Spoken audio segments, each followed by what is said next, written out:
மிகப்பெரிய தன்னுடைய அமைச்சர் பதவியை பயன்படுத்தி செல்வாக்கை பயன்படுத்தி இந்த வசூல் செய்தது அவர் மீது சட்ட நடவடிக்கை எடுக்கணும் என்று லஞ்ச ஒழிப்புத்துறைக்கு உயர்நீதிமன்றம் ஒரு உத்தரவை பிறப்பிக்கிறது. நீதிமன்ற அவமதிப்பு வழக்கில் இருந்து தப்பிப்பதற்காக இன்றைக்கு தமிழக அரசு வழக்கு பதிவு செய்ததாக தகவல் தெரிவித்திருக்கிறார்கள். அதனால உடனடி சட்ட நடவடிக்கை இதுல தேவை.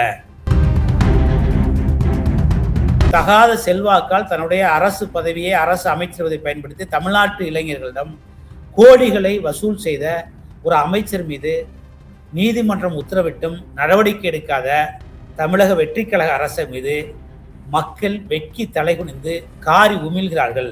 அதிமுக தலைவர்களாக இருந்தாலும் சரி, திமுக தலைவர்களாக இருந்தாலும் சரி, காங்கிரஸ் தலைவர்களாக இருந்தாலும் சரி, எந்த கட்சிக்காரனும் யார் தவறு செஞ்சாலும் போய் கழுது நட்டு ஜெயிலுக்கு போட்டு தான் நான் சொல்றேன். அதே நீங்க உடனே பாஜகவுடைய நான் விஜயபாஸ்கர் அவர்களும் எஸ்பி வேலுமணி அவர்களும் தவறு செய்தால் அவர்களும் ஜெயிலில் போய் களி சாப்பிடணும் அப்படின்னு மாதிரி சொல்ல வரீங்க நீங்க. எங்களுக்கு தூய்மையானவர்கள் தான் தேவை, நல்லவர்கள் தான் தேவை, வல்லவர்கள் தான் தேவை, கரைபடியாத கரத்துக்கு சொந்தக்காரர்கள் தான் இங்க தேவை. அதனால ஒருத்தர் குற்றச்சாட்டுக்கு ஆளானால் அவங்களை இங்க தூக்கம் உள்ள போடுங்க. நாங்க ஒன்றும் சப்போர்ட் கேளு. அதிமுக தொடர்கள் அவங்களுக்காக நாங்க வரிச்சு கட்டி களத்தில் நிக்கலையே. அமலாக்கத்தினுடைய தலையீடு இருக்க முடியும். டிவிஎஸ்சி இந்த வழக்கை கையில் எடுத்து முறையான விசாரணை செய்யாமல் பயாசா ஒரு தரப்புக்கு எங்கேயாவது ஆதரவா செயல்பட்டா மக்களுடைய எண்ணங்களுக்கு விருப்பங்களுக்கு சட்டத்திட்டங்களுக்கு உட்படாமல் சட்டத்திட்டங்களுக்கு முரணாக செயல்பட்டால் அமலாக்கத்துறை நீதிமன்றத்தினுடைய உத்தரவுபடி நீதிமன்றத்தினுடைய தலையிடும்படி தான் அமலாக்கத்துறை தலையிட முடியும்.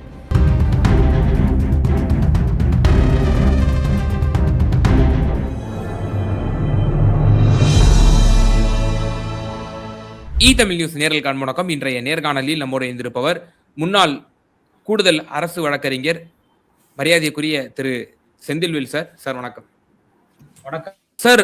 இப்போ முன்னாள் அமைச்சர் திரு KN நேரு அவர்கள் மீது லஞ்ச ஒழிப்புத்துறை ஒரு வழக்கு பதிவு செஞ்சிருக்கிறாங்க. கிட்டத்தட்ட 634 கோடி அளவில் அவர் அந்த நகராட்சி மற்றும் உள்ளாட்சித்துறை அமைச்சராக இருந்தபோது பணி நியமனத்தின் போது அவர் வேலை வாங்கி தருவதற்கு பணம் பெற்று அவர் நியமனம் செய்திருக்கிறார். கேஷ் ஃபார் ஜாப் அப்படிங்கிற மாதிரி ஒரு வழக்கு பதிவு செய்யப்பட்டிருக்கு. இது ஒரு தமிழக வெற்றிக் கழக அரசு அமைந்த பிறகு முன்னாள் அமைச்சர்கள் மீது முதல் வழக்கை பதிவு செய்திருக்கிறது. இந்த வழக்கினுடைய பின்னணி என்ன சார்? சார், இது 2024-25 காலகட்டம் திராவிட முன்னேற்ற கழகத்தினுடைய ஆட்சியிலே நகர்ப்புற மற்றும் குடிநீர் வழங்கல் துறை இப்படி பல்வேறு துறைகளை தன்னகத்தை கொண்டு அதிகார வர்க்கத்தினுடைய மிகப்பெரிய பவர்ஃபுல் அமைச்சராக வள வந்தவர் மரியாதைக்குரிய KN நேரு அவர்கள். அப்போது நகர்ப்புற அந்த உள்ளாட்சித்துறையிலே நகராட்சித்துறை அமைச்சராக பதவியேற்ற காலத்திலே இளநிலை பொறியாளர்கள், துணைநிலை பொறியாளர்கள் இப்படி கிட்டத்தட்ட 634 பணியிடங்களுக்கு ரூபாய் 20 லட்சம், 25 லட்சம், 30 லட்சம் இப்படி பிக்ஸ் செய்யப்பட்டு கிட்டத்தட்ட 2532 பணியிடங்களுக்கு காலி பணியிடங்களுக்கு கிட்டத்தட்ட 634 கோடி ரூபாய் வசூல் பண்றதாக மிகப்பெரிய குற்றச்சாட்டு கடந்த 6 மாதத்திற்கு முன்பு 8 மாதத்துக்கு முன்பு தமிழ்நாடு முழுவதும் மிக பரபரப்பாக பேசப்பட்டது. அனைத்து ஊடகங்களும் மிக பரபரப்பாக இயங்கின இந்த விஷயத்திற்காக. உடனே இந்த விஷயம் வெளிவந்தவுடனே எங்களுடைய அனைத்து இந்திய அண்ணா திராவிட முன்னேற்ற கழகத்தினுடைய கழக வழக்கறிஞர்களுடைய செயலாளர், பாராளுமன்றத்தினுடைய ராஜ்யசபா உறுப்பினர் IS இன்பதுரை அவர்களும், மதுரையைச் சேர்ந்த தன்னாளர் பொதுநல வழக்கு ஆதி நாராயணன் என்பவரும் லஞ்ச ஒழிப்புத்துறைக்கு மனு அனுப்புகிறார்கள். அதாவது இந்த மாதிரி ஒரு அமைச்சரே தன்னுடைய பதவியை பயன்படுத்தி தகாத செல்வாக்கை பயன்படுத்தி கிட்டத்தட்ட தமிழ்நாட்டு இளைஞர்களிடம் படித்த இளைஞர்களிடம் 2538 பொறியாளர்களிடம் அவருடைய ஆசை வார்த்தை கூறி பணி வழங்குவதாக கூறி கிட்டத்தட்ட 634 கோடியை வசூல் செய்திருக்கிறார்கள். 20 லட்சம், 30 லட்சம், 30 லட்சம் இப்படி தலைக்கு ஏற்றவாறு வசூல் செய்திருக்காரு. இது மிகப்பெரிய ஒரு அமைச்சர் செய்த தவறு. இவ்வளவு பெரிய கோடிகளை வசூல் செய்தது மிகப்பெரிய தவறு. அதனால இந்த பணி நியமனங்கள் எல்லாம் பண்ணக்கூடாது. அதனால இந்த வசூல் செய்த 634 கோடியையும் பறிமுதல் செய்து அந்த பாதிக்கப்பட்ட இளைஞர்களை திருப்பி வழங்க வேண்டும் ஒரு மிகப்பெரிய மனுவை லஞ்ச ஒழிப்புத்துறையிடம் வழங்குகிறார்கள். லஞ்ச ஒழிப்புத்துறை ஆளும் திராவிட முன்னேற்ற கழகத்துடைய கட்டுப்பாடு எந்த நடவடிக்கை எடுக்கவில்லை. உடனே சென்னை உயர்நீதிமன்றத்தை நாடி எங்களுடைய மரியாதைக்குரிய ராஜ்யசபா உறுப்பினர் அதிமுகவுடைய சட்டத்துறை செயலாளர் ஐஏஎஸ் என்பது அவர்கள் ஒரு உத்தரவை பெறுகிறார். என்ன பெறுகிறார்? ஒழிப்புத்துறை குறிப்பிட்ட இந்த தினங்களுக்குள் இந்த நடவடிக்கை எடுக்க வேண்டும், இந்த பாதிக்கப்பட்ட மாணவர்களுக்கு இந்த பணமெல்லாம் திருப்பி சேரணும், அதனால இந்த மிகப்பெரிய தன்னுடைய அமைச்சர் பதவியை பயன்படுத்தி செல்வாக்கை பயன்படுத்தி இந்த வசூல் செய்தது வந்து அவர் மீது சட்ட நடவடிக்கை எடுக்கணும் என்று லஞ்ச ஒழிப்புத்துறைக்கு உயர்நீதிமன்றம் ஒரு உத்தரவை பிறப்பிக்கிறது. ஆனால் கடந்த பிப்ரவரி மாதம் அந்த உத்தரவு மாதம் வரை அந்த உத்தரவை லஞ்ச ஒழிப்புத்துறை மதிக்கவே இல்லை, எந்த நடவடிக்கை எடுக்கவில்லை. இதனால் மீண்டும் எங்களுடைய பாராளுமன்ற உறுப்பினர் மரியாதைக்கு ஐஏஎஸ் என்பதற்கு உயர்நீதிமன்றத்தை நாடுகிறார். அவமதிப்பு, அந்த உயர்நீதிமன்றப்பட்ட உத்தரவின் மீது நடவடிக்கை எடுக்கவில்லை லஞ்சத்துறை ஒரு அவமதிப்பு வழக்கை தாக்கல் செய்கிறார். அந்த அவமதிப்பு வழக்கிலும் லஞ்ச ஒழிப்புத்துறைக்கு நோட்டீஸ் போய் அதுக்குள்ள எலெக்ஷன் வந்துருது. இப்போ எலெக்ஷன் முடிஞ்சு மறுபடியும் அந்த வழக்கு வர 23ஆம் தேதி வந்து விசாரணைக்கு வரைக்கிறது. இந்த நிலையில் தான் புதிய கமிஷனராக நியமனம் செய்யப்பட்ட அருண் அவர்களுக்கு சென்னை உயர்நீதிமன்ற தலைமை அரசு வழக்கறிஞர் விஜய் நாராயண் மூலியமாக தகவல் போகிறது. இந்த மாதிரி 23ஆம் தேதிக்கு வழக்கு வர இருக்கிறது, பட்டியல் வைக்கிறது, அதனால வந்து இந்த இதில் என்ன நடவடிக்கை எடுத்திருக்கீங்க அப்படின்னு சொன்னவரை நீதிமன்ற அவமதிப்பு வழக்கில் இருந்து தப்பிப்பதற்காக இன்றைக்கு தமிழக அரசு வழக்கு பதிவு செய்ததாக தகவல் தெரிவித்திருக்கிறார்கள். அதனால உடனடி சட்ட நடவடிக்கை இதில் தேவை. பாதிக்கப்பட்டவர்கள் இளைஞர்கள், பாதிக்கப்பட்டவர்கள் கிட்டத்தட்ட பொறியாளர்கள், இளநிலை பிறகு படித்த கனவோடு நம்மளுக்கு எப்படியாவது அரசு வேலை கிடைக்கும் என்ற கனவோடு பல லட்சங்களை கொட்டி கொடுத்திருக்கிறார்கள். அதனால வந்து இப்படி ஒரு தகாத செல்வாக்கால் தன்னுடைய அரசு பதவியை அரசு அமைச்சரவை பயன்படுத்தி தமிழ்நாட்டு இளைஞர்களிடம் கோடிகளை வசூல் செய்த ஒரு அமைச்சர் மீது நீதிமன்றம் உத்தரவிட்டும் நடவடிக்கை எடுக்காத தமிழக வெற்றிக்கழக அரசு மீது மக்கள் வெட்கி தலைகுனிந்து காரி உமிழ்கிறார்கள்.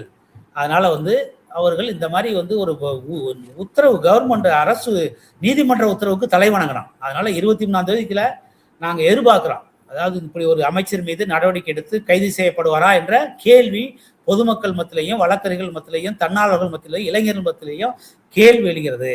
அதனால இந்த அரசு இதை செய்யுமா அப்படிங்கிற ஆல்ரெடி எஃப்ஐஆர் போட்டாங்கன்னு நினைக்கிறேன்.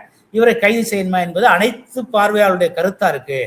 அதனால இந்த நியமனம் என்பது முற்றிலும், இந்த வசூல் என்பது முற்றிலும் சட்டவிரோதமானது, இளைஞர்கள் பாதிக்கப்பட்டிருக்காங்க. அதனால நீதிமன்ற உத்தரவை உடனடியாக அமல்படுத்த வேண்டும். வருகிற 23ஆம் தேதி அரசு முறையான பதிலை இந்த வழக்கில் தெரிவிக்க வேண்டும் என்று அனைத்து தரப்பு மக்களும் எதிர்பார்க்கிறாங்க.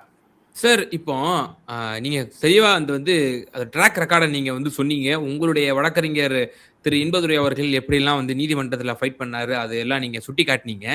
இப்போ அமலாக்கத்துறை தானே கடந்த காலத்துல வந்து டிவிஎஸ்சிக்கு வந்து அழுத்தம் கொடுத்தாங்க. தமிழக உயர் டிஜிபிக்கே அவங்க தான் வந்து பதிவு செய்யுங்கன்னு சொல்லி அழுத்தம் கொடுத்தாங்க. இதுல வந்து இவ்வளவு பெரிய ஊழல் நடந்திருக்கு, லஞ்சம் வாங்கியிருக்காங்க அப்படின்ற ஒரு சார்ஜஸ 3 முறை கடிதம் எழுதினாங்கன்னா நம்ம வந்து அப்போதைய தகவல் தகவலை எடுத்து லஞ்ச ஒழிப்புத்துறைக்கு கடிதம் எழுதாங்க. அப்ப கூட இல்ல சார், எனக்கு புரியுது. நான் என்னோட கேள்வி முடிச்சிடறேன். அமலாக்கத்துறை ஒரு வழக்க வந்து இன்ட்ரெஸ்ட் காட்டுது, இதுல வந்து நீங்க இவர் மீது வழக்கு பதிவு செய்யுங்க அப்படின்னு அவங்க சொல்றதன் மூலியமா, அப்போ இதுல மத்திய பாஜக ஏதேனும் வந்து அப்போதைய ஆளும் கட்சியாக இருந்த திராவிட முன்னேற்ற கழகத்தின் மீது ஒரு காழ்ப்போடு செயல்பட வேண்டும். கே நேரு ஒரு பவர்ஃபுல் மினிஸ்டரு, அவர் வந்து திமுக வெற்றிக்கு பெரிய உறுதுணையா இருப்பாரு, எனவே இது பழிவாங்கும் நடவடிக்கையாக கூட அப்போது கருதப்பட்டது. அப்படி அமலாக்கத்துறையினுடைய இதுல ஒரு இன்ட்ரெஸ்ட், பர்சனல் இன்ட்ரெஸ்ட் வந்து இதுல அரசியல் வந்து கற்பிக்கிறாங்க. ஒரு நிமிஷம், இப்ப எங்க கட்சியை சேர்ந்த விஜயபாஸ்கர் மேலதான் வந்து சிபிஐ வழக்கு இருக்கு, எங்க கட்சியை சேர்ந்த வேலுமணி மேலதான் வழக்கு இருக்கு. அதனால அமலாக்கத்துறை சரி சிபிஐயும் சரி, இதுல வந்து பிஜேபி வந்து திமுக அதிமுக காங்கிரஸ் அடுத்து என்னென்ன கட்சி இருக்கோ அந்த எந்த கட்சியெல்லாம் பார்க்கறல, அத்தனை கட்சி மேலதான் அமலாக்கத்துறை ரைடு பண்ணுது, அத்தனை கட்சி மேல சிபிஐ வழக்கு இருக்கு. இங்கே நடக்கிற பிரச்சனைக்கு நம்மளே கேட்குறோம் சிபிஐ ஒரு சில விசாரணை. இப்போ நீங்க பாத்தீங்கன்னா நம்ம பொள்ளாச்சி கேஸ்ல சிபிஐ என்கொயரி கேட்டோம், சாத்தங்குளம் கேஸ்ல சிபிஐ என்கொயரி கேட்டோம், உடனே நாங்களாம் அதை சிபிஐ வழக்கு கொடுத்துட்டோம் அதிமுக ஆட்சியில. இப்போ நடந்த விளாத்திகுளம் மாணவி கேஸ்லோட சிபிஐ என்கொயரி கேட்டோம். பட் அது சிபிசிடி போட்டு பக்காவா என்கொயரி பண்ணி ஸ்டேட் போலீஸே கரெக்டாக பண்ணிட்டாங்க, டீம் அமைச்சு. பட் அனைத்து வழக்கிலுமே நம்மளே கேட்கிறோம், நம்மளே தான் கேட்கிறோம். அதனால சிபிஐ அமலாக்கத்துறை அதனுடைய பணியை செஞ்சு எந்த கட்சியும் அதுல விலக்கு கிடையாது. நான் வந்து யாரையும் குறையில பாஜக செயல்படுதா, பாஜக இயங்குதா, ஒரு சாதாரண பொதுமக்களா ஒரு நல்ல வழக்கறிஞரா நான் பார்க்கறது அமலாக்கத்துறை அதனுடைய வேலையை செய்யணும், சிபிஐ அதனுடைய வேலையை செய்யணும். இங்க எங்க அரசியல் பழிவாங்கல் இருக்கு சார்? ஒரு சின்ன குறுக்கீடு சார். சார் இப்போ விராலிமலை விஜயபாஸ்கர் அவர்கள் மீது அவர் இல்லத்தில் ரைடு நடத்திய போது அப்போ உங்க அதிமுக பிளவு ஏற்பட்டிருந்தது. ஓபிஎஸ் அவர்கள் தர்ம யுத்தத்தை வந்து ஏற்படுத்தியிருந்தாரு. அப்ப விஜயபாஸ்கர் அவர்கள் மீது ரைடு நடத்தும் போது இந்த சிபிஐ உங்களுடைய அப்போதைய அமைச்சர் விஜயபாஸ்கர் அவர்கள் என்ன சொன்னாரு? ஓபிஎஸ் மீது தான் குற்றச்சாட்டு வச்சாரு. அப்போ ஓபிஎஸ் அவர்கள் பாஜகவோட ரொம்ப நெருக்கமா இருந்தாரு. அப்போ அரசியல் கற்பித்தல் என்பது அதிமுகவுடைய இன்னாள் எம்எல்ஏக்களே வைத்திருக்கிறாங்க கடந்த காலத்துல. ஓபிஎஸ் எங்க கட்சியில அவர் திமுகவுக்கு போயிட்டாரு. இல்ல சார், நான் சொல்றது அந்த காலகட்டத்தில் அவர் தர்ம யுத்தத்தை நடத்தினார், உங்களுக்கு எதிராக போர் கொடி தூக்கினார். பிறகு அவரை நீங்கள் துணை முதல்வராகவும் ஒருங்கிணைப்பாளராகவும் நீங்கள் அழகு பார்த்தீர்கள். இல்லங்க, இந்த விஷயத்துல நான் ஒரு கட்சிக்காரனா பேசல. யார் அது அதிமுக தலைவராக இருந்தாலும் சரி, திமுக தலைவராக இருந்தாலும் சரி, காங்கிரஸ் தலைவராக இருந்தாலும் சரி, எந்த கட்சிக்காரனும் யார் தவறு செஞ்சாலும் போய் கழுது நட்டு ஜெயிலுக்கு போட்டு தான் நான் சொல்றேன். அதே நீங்க உடனே வந்து பாஜகவுடைய விஜயபாஸ்கர் அவர்களும் எஸ்பி வேலுமணி அவர்களும் தவறு செய்தால் அவர்களும் ஜெயில போய் களி சாப்பிடணும் அப்படின்னு மாதிரி சொல்ல வரீங்க நீங்க? ஆமா, நான் அப்படிதான் சொல்ல வர்றேன். நேரம் நான் எந்த பார்வையில பாக்கணும் வந்து திமுக எத்தனை பேர் ஊழல் பண்ணிருக்காங்க, எத்தனையோ அமைச்சர்கள், சேகர் பாபு நாங்க எந்த பார்வையில பாக்குறோமோ, எத்தனையோ அமைச்சர்கள் திமுக இன்னைக்கு மூர்த்தி, மதுரை மூர்த்தி நாங்க எந்த பார்வையில 22,000 கோடி கொள்ளையடிச்சுன்னு சொல்றாங்கல்ல, அந்த மூர்த்தியை அதே மாதிரி தான் நாங்க விஜயபாஸ்கரையும் பாக்குறோம், அதே மாதிரி தான் வேலுமணியும் பாக்குறோம்.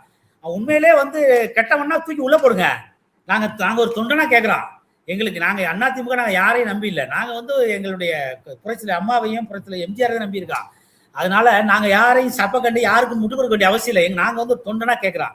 நாங்க வந்து மதுரை மூர்த்தி என்ன பார்வையில பாக்குறோமோ, ரகுபதி என்ன பார்வையில பாக்குறோமோ, சேகர்பாபு என்ன பார்வையில பார்க்கிறோம், நேரம் என்ன பார்வையில பாக்குறோமோ, இப்படிதான் நாங்க வந்து எங்க கட்சியில உள்ள வேலுமணி அப்படிதான் பாக்குறோம், விஜயபாஸ்கர் அப்படிதான் பாக்குறோம்.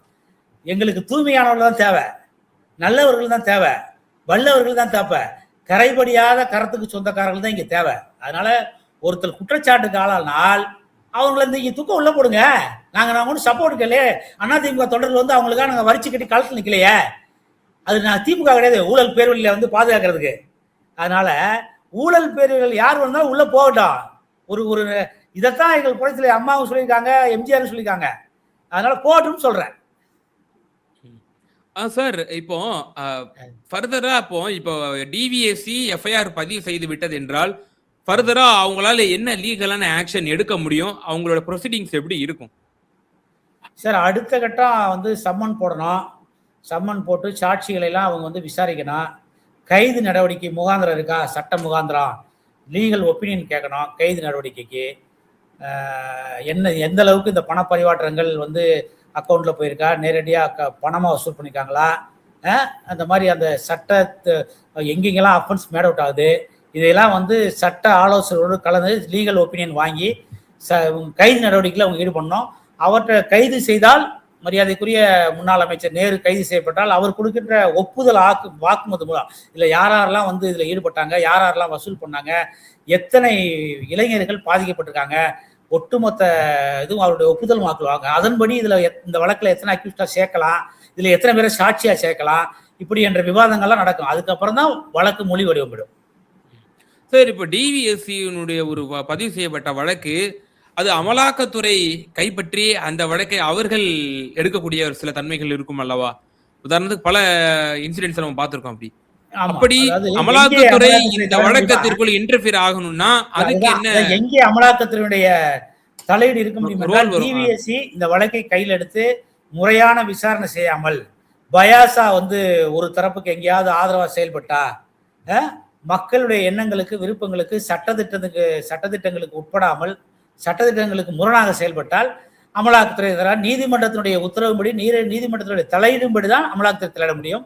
அதனால அமலாக்கத்துறை வந்து நீதிமன்றத்தை நாடி உத்தரவை பெற்ற பிறகு டிவிஎஸ்சிலிருந்து வழக்கை அவங்களுடைய கைவசம் கொண்டு போகலாம். நேரடியாக வந்து லெட்டர் எழுதியோ இல்லை அவங்களுக்கு வந்து கொடுக்கறது இவங்களுக்கு கொடுக்க மாட்டாங்க.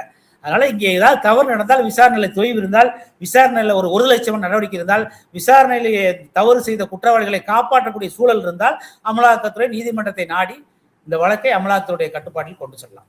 சார், சென்னை உயர்நீதிமன்றம் ஒரு வாரத்திற்கு முன்னதாக ஒரு வழக்கை விசாரித்த பொழுது அது கூறிய கருத்து என்பது, டிவிஎஸ்பி பேரளவுக்கு சும்மா வச்சிட்டு இருக்கீங்க ஒரு பாடியா, அது வந்து இயங்கவே இல்லை, அது ஒரு 100 பேர் தான் என்னமோ அது ஃபோர்ஸஸ் போட்டிருக்கீங்க, அது வந்து சும்மா பேருக்கு தான் அது வந்து அந்த இயக்கமே இருக்குங்கிற மாதிரி நீதிமன்றம் அந்த டிவிஎஸ்பி மீது ஒரு அதிருப்திக்கு உள்ளாக்குது. இந்த நீதிமன்றத்தினுடைய கருத்தை நீங்க எப்படி பாக்குறீங்க? இல்லை, அதாவதுங்க, ஒரு சில அவங்க வந்து அந்த டிவிஎஸ்ஸை வச்சு பொலிட்டிக்கல் அனிமாசிட்டி பழிவாங்கல் தான் நடக்குது. அது திமுகவாக இருக்கட்டும், இப்போ வந்து தாவேக்காவாக இருக்கட்டும். அதனால இந்த அதிமுக இல்லையா சார்? சரி, நான் அதிமுக சொல்றேன். இது வந்து பொலிட்டிக்கல் வந்து அனிமாசிட்டி பகைமையாக தான் வச்சு இதை வந்து பயன்படுத்துறாங்க. அதை வந்து பாதிக்கப்பட்டது அதிமுக தான். புரட்சி தலைவி அம்மா அவர்கள் மிகப்பெரிய செல்வந்தரா வாழ்ந்தவர். அவரை வந்து ஊழல் செய்தாக வந்து வழக்கு இருங்க டான்சி வழக்கு பதிவு செய்து அவர் வந்து ₹1 இதுல வந்து அனுப்பிச்சிக்க மாட்டேங்கிறார். அவருக்கு வந்து எந்த வாரிசும் கிடையாது, எந்த இதுவுமே. ஆனால் பழிவாங்கு நடவடிக்கையாக டிவிஎஸ்ஐ பயன்படுத்தி யாரோ செய்த தவறுக்கு அவரை வந்து பழி வாங்கி போய் கர்நாடகாவில் கேஸ் நடத்தி தண்டனை பெற்றுக் கொடுத்து கடைசி வரை இந்த வழக்கில் சிக்க வச்சு டிவிஎஸ்சி. அதனால நான் தொடர்ந்து டிவிஎஸ்சியை பொறுத்தவரை இது வந்து ஒரு பழிவாங்கும் நடவடிக்கை அமைப்பாக தான் பார்க்குறோம். எங்களுடைய பார்வையில் எத்தனையோ ஊழல் அமைச்சர்கள் இருக்காங்க இன்னைக்கு திமுகவாக இருக்கட்டும், அவங்களெல்லாம் இந்த டிவிஎஸ்சி ஒன்றுமே செய்யலை. அதனால அன்றைக்கு வந்து குறிப்பாக திராவிட முன்னேற்ற கழகம் மிக ஆக்டிவாக செயல்பட்டு எங்கள் புரட்சி தலைவி அம்மா அவர்களை வந்து பழி வாங்கி தண்டனையை பெற்றுக் கொடுத்து கடைசி வரை அந்த வழக்கில் வந்து அவங்க நினைச்சிருந்தா சட்டமன்றத்தில் ஒரே ஒரு தீர்மானம் போட்டு அந்த வழக்கை வந்து ஒண்ணுமே நீர்த்துக்கு வச்சுருக்கலாம். ஆனால் வந்து அவங்க டேரிங்காக வந்து நான் வழக்கை சந்திக்கிறேன் அப்படின்னு சொல்லிட்டு ரொம்ப இன்னோசென்ட்டாக கடைசியில் அவங்க வந்து பழிவாங்கப்பட்டாங்க. அதனால டிவிஎஸ்ங்கிற அமைப்பே அரசியல் பழிவாங்கலுக்கு உட்படுத்தப்படுதா, நிர்பந்தத்துக்கு ஆட்படுதா அப்படிங்கிற பார்வையில தான் நீதிமன்றம் சொல்லியிருக்கலாம். இந்த வந்து இந்த அமைப்புங்கிறதே இந்த போரம்ங்கிறதே வந்து உண்மையா செயல்படல, அதனால வந்து இது வந்து ஒரு தன்னாட்சி அமைப்பா இல்லை அப்படிங்கிற மாதிரி நீதிமன்றம் சந்தேகப்பட்டிருக்கலாம், சொல்லிடலாம் கண்டிப்பா. ஸோ அப்போ டிவிகே அரசும் திமுக மீதான காழ்ப்புணர்ச்சியினுடைய வெளிப்பாடாக அந்த முன்னாள் அமைச்சர் மீதும் அப்படிங்கிற பார்வை இல்லை. இப்ப யாருங்க நேற்றைக்கு வரையும் மரியாதைக்குரிய ஐபிஎஸ் அருண் அவர்கள் யாருக்கு சலாம் போட்டுட்டு இருந்தாரு, யாருக்கு சேவை செஞ்சுக்கிட்டு இருந்தாரு, யாருக்கு வந்து விசுவாசமா இருந்தாரு, இன்றைக்கு வந்து யாருக்கு விசுவாசமா இருக்கிறதா பதவி வாங்கியிருக்காரு. அவரை கொண்டு அவர் வந்து ஒரு காவல்துறை அதிகாரி இருக்காருன்னு நீங்க சொல்றீங்க.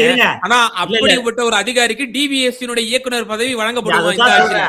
இன்றைக்கு பொதுப்பணித்துறை அமைச்சர், விளையாட்டுத்துறை அமைச்சர் ஒரு 4 மாசத்துக்கு முன்னாடி எலெக்ஷனுக்கு முன்னாடி இதே அருண் மீது பல்வேறு குற்றச்சாட்டுகளை வச்சாரு. என்ன சொன்னாரு?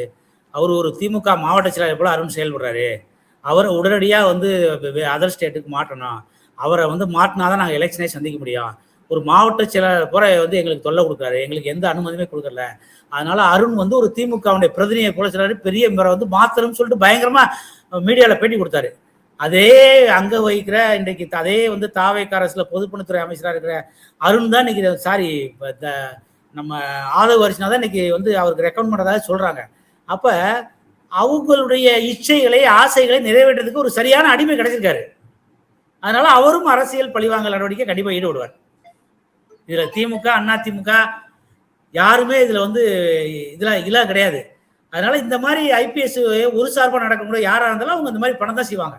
ஆளும் வர்க்கத்துக்கு சேவகம் சேர்வர்கள், ஆளும் வர்க்கத்தை நக்கி பிழைப்பவர்கள், இவங்க நீங்க என்ன பண்ண முடியும்? ஒண்ணுமே பண்ண முடியாது. ஒரு ஸ்டேட் ஃபார்வர்ட் ஆபீசர் எந்த அரசு வந்தாலும் நேர்மையா செயல்படுவாங்க. இந்த மாதிரி அரசாங்கத்துக்கு சலாம் போடுறவங்களும் அரசாங்கத்தினுடைய அதிகாரத்தை வந்து ருசி பார்க்கிறவங்களும் இப்படிதான் ஆட்சியாளருக்கு சாதகமாக தான் செயல்படுவாங்க. அப்படி சாதகமா செயல்படுறவங்க அதிமுகவையும் திமுகவையும் பழிவாங்கத்தான் செய்வாங்க. நிச்சயமா சார். திரு கே நேரு அவர்கள் மீது பதிவு செய்யப்பட்டிருக்கக்கூடிய அந்த லஞ்ச ஒழிப்புத்துறை அந்த வழக்கு சம்பந்தமான அதனுடைய பின்னணியும் அதனுடைய தன்மையும் ரொம்ப விரிவாகவும் தெளிவாகவும் எங்க நேயர்களுக்கு விளக்குனீங்க. நன்றி சார். நன்றி.